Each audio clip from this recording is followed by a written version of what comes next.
మన పేరెట్టుకు తిరుగుతున్నారు అంతే. అక్కడ ఉన్న అభిమానులు మన అభిమానులు అంత మించి తెలుగుదేశం డైరెక్ట్ గానే కాదు కదా అక్కడ లెక్క. రెండో పాయింట్ ఏంటంటే ఈ ఇంకొక కాన్సెప్ట్, తెలంగాణలో రాజకీయం చేయొద్దని వాళ్ళు ఎవరు పిలవాల. మొన్న జరిగిన డిస్ప్యూట్ వేరు, అనవసరమైన రగడ చేసుకుంది మనం, అది దాన్ని సాగ తీసుకుంటున్నాం మనం.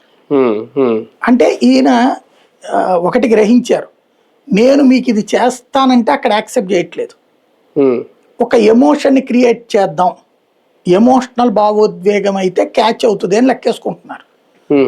అందుకోసం పదే పదే ఆ రెచ్చగొట్టుడు మాటలు మాట్లాడుతున్నారు. ఎన్నికల్లో పోటీ చేయొద్దని ఎవరు చెప్పారు?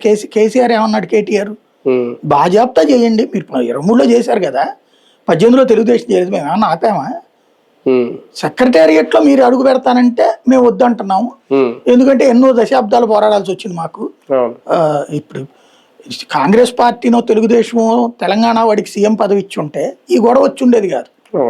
తెలుగుదేశం అంటే ఇవ్వదనుకుందాం పోనీ, ప్రాంతీయ పార్టీగా. కాంగ్రెస్ ఇవ్వచ్చు కదా, మరి చెన్నారెడ్డి తప్పించి ఎవరికి ఇచ్చారు వాళ్ళు?